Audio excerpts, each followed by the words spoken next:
Te vamos a contar la historia de un sacerdote sobre el cual pesa la sombra de la sospecha de hechos atroces cometidos en Catamarca, que no son los primeros, no son nuevos. Sin embargo, se ha sumado una nueva denuncia contra este hombre, Eduardo López Márquez. Según se anticipó, en las próximas horas podría darse a conocer otro caso, otra denuncia contra el sacerdote. Estamos hablando de hechos de abuso sexual infantil y corrupción de menores.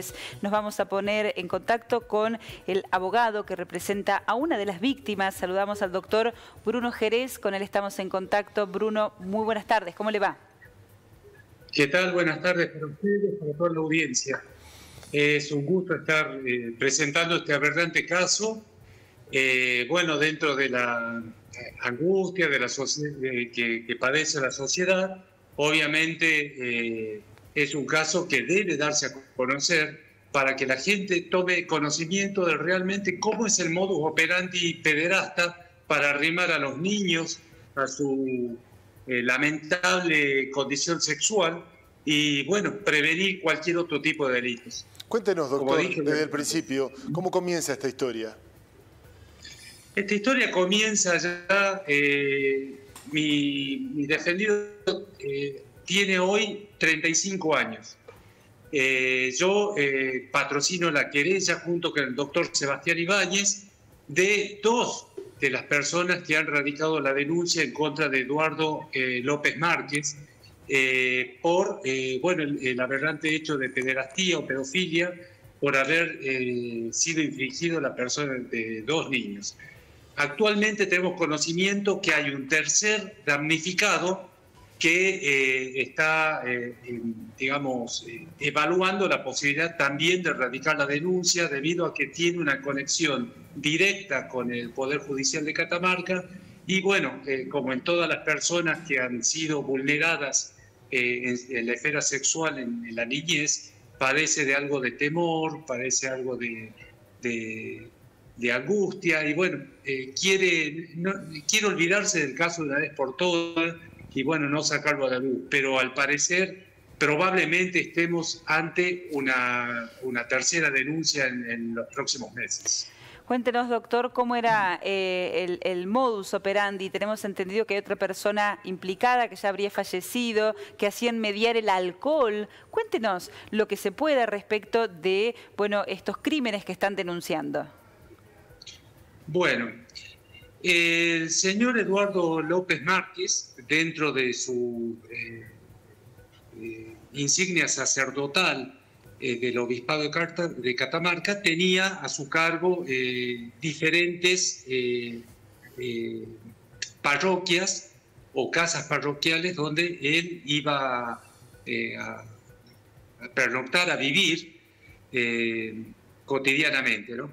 Entonces, en uso de su investidura sacerdotal, por eso la figura penal es agravada, atraía a los niños que estaban en condición de desvalimiento de algún tipo, como ser, por ejemplo, familias disfuncionales o estaban atravesando problemáticas económicas donde no tenían ni siquiera para almorzar. Entonces ellos ofrecían este tipo de contención, de supuesta contención a los chicos, atraía a los chicos y 3 de ellos fueron abusados de la siguiente manera. Luego de la misa los llevaban a la sacristía, le hacían ingerir bebidas alcohólicas, el vino sacerdotal que por lo general se utiliza en el altar para dar la comunión y emborrachándolos un poco a los chicos, procedían primero con tocamientos simples por sobre la ropa, después le hacían quitar la ropa hasta que lograban lamentablemente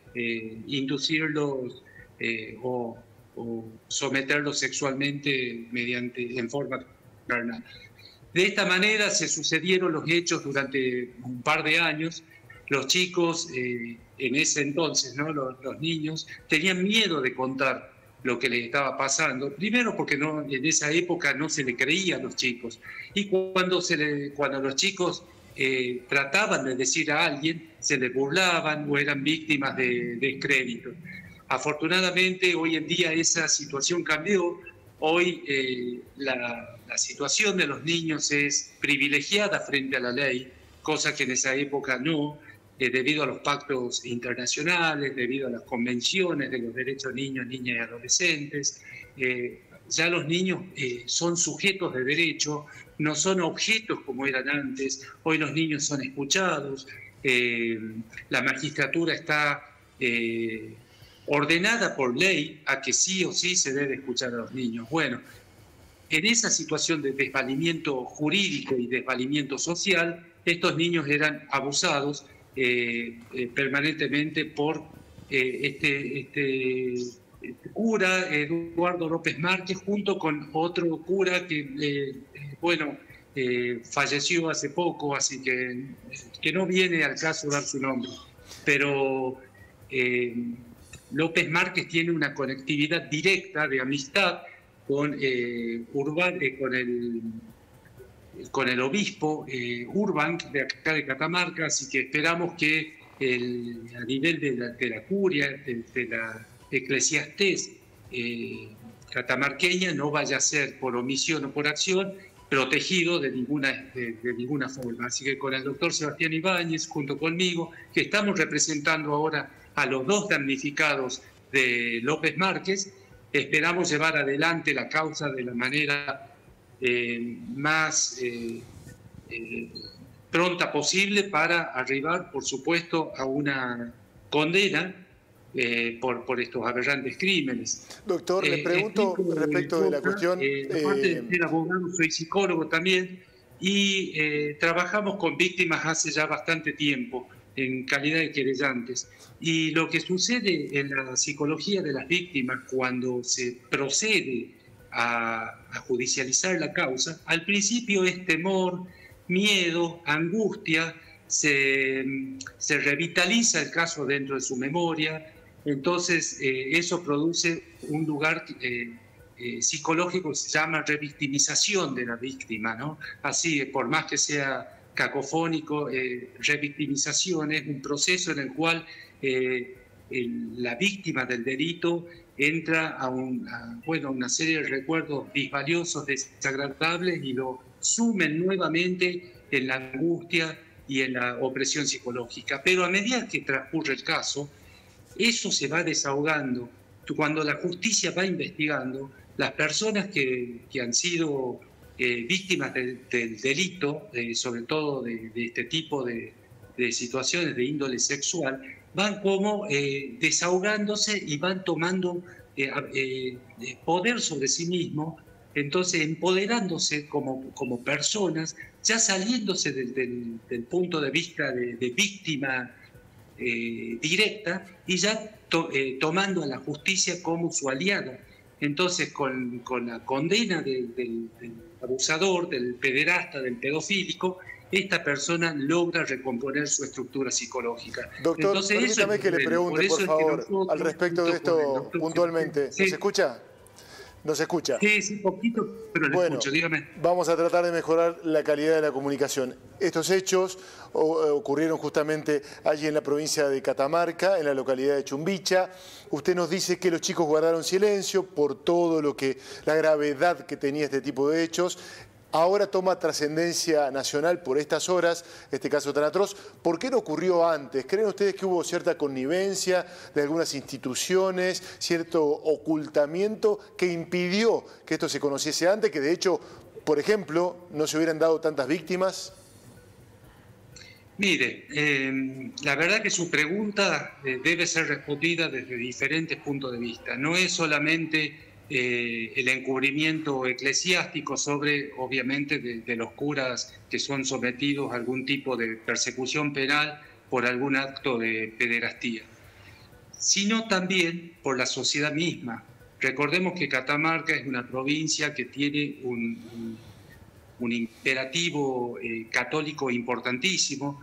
Acá la figura de la Virgen del Valle es sumamente prestigiosa, venerada, inclusive el turismo catamarqueño es un turismo dedicado exclusivamente a la religión, por eso el 8 de diciembre es tan venerada la Virgen del Valle y mucha gente viene por acá. Entonces, por eso es que puede llegar a pasar de que la Iglesia Católica oculte o el Obispado de Catamarca oculte algún acto como este, de la aberración que estamos investigando en esta causa. Pero también es cierto de que la gente muchas veces trata de mirar para otro lado, sobre todo los que rodean a las víctimas del delito, y no le creen, o sino que directamente piensan que están imaginando algo. Entonces son muchas las variables que van a determinar que las víctimas del delito acudan tardíamente a la justicia en busca, obviamente, del desahogo causal del hecho lesivo de carácter sexual. Claro. Por ejemplo, yo voy a ser claro, el tema de la primera denuncia que se radica en contra de López Márquez es en la localidad de Recreo, que es el interior de Catamarca. Ahí había una fiscal que se estaba encargando de la situación, que es la doctora Jorgelina Sof, que entendió la causa y al parecer ella declaró, entendió de que el hecho sexual en contra del denunciante había prescrito por el paso del tiempo. Esto quiere decir que la persecución penal en contra de alguien que ha cometido algún ilícito o algún delito prescribe a lo largo del tiempo, desde el momento mismo del hecho hasta que obviamente pasa la escala penal máxima dentro del tipo delictivo previsto en el Código Penal. Entonces, para ella ya habían pasado 19 años, por lo cual había solicitado la prescripción y el archivo de la causa. Obviamente que nosotros, junto con el doctor Sebastián Ibáñez, nos opusimos a eso, fuimos a Cámara, apelamos y por los tratados internacionales que protegen los derechos de los niños, se declaró acá en Catamarca, ya en otro caso bastante sonante, de que la imprescriptibilidad de la causa por abuso sexual a los niños. Entonces, al momento de los hechos lesivos o del hecho criminal, la persona que había denunciado luego de 19 años tenía 8 años. Entonces, obviamente que la justicia tiene que dar cabida a esto, porque el estado de indefensión de ese pequeño en esa época, obviamente tiene que ser sorteado por todo y es lo que pedimos a la Corte de Justicia, que nos hizo lugar afortunadamente. Así que estamos a la espera también de que este segundo varón víctima del delito de pederastía también tenga la misma acogida favorable dentro de dentro del sistema judicial catamarqueño. Así que doctor, yo creo que vamos por buen camino. Ojalá. Agradecemos mucho la comunicación, otras doctor. personas sigan creyendo en la justicia y digan, bueno, si yo denuncio no va a caer en saco roto. Si yo denuncio tengo gente que me apoya, que me ayuda, inclusive la justicia misma o abogados comprometidos con la causa o conjuntos de personas. Por ejemplo, hay asociaciones de personas que han sido víctimas del delito por eclesiásticos. Entonces, de esa manera es como que se están congregando y se están ayudando, y eso es importantísimo para que la situación de las víctimas vulnerables tenga cabida favorable en tribunales y obviamente el castigo penal correspondiente para el pederasta. Sobre todo, y si es ministro de un culto, obviamente la ley penal agrava Claro, es un agravante para esa situación. Doctor, le queremos agradecer su tiempo, que tenga buenas tardes. No, por favor. Gracias. Ha sido muy amable, adiós. Muchísimas gracias, muy amable.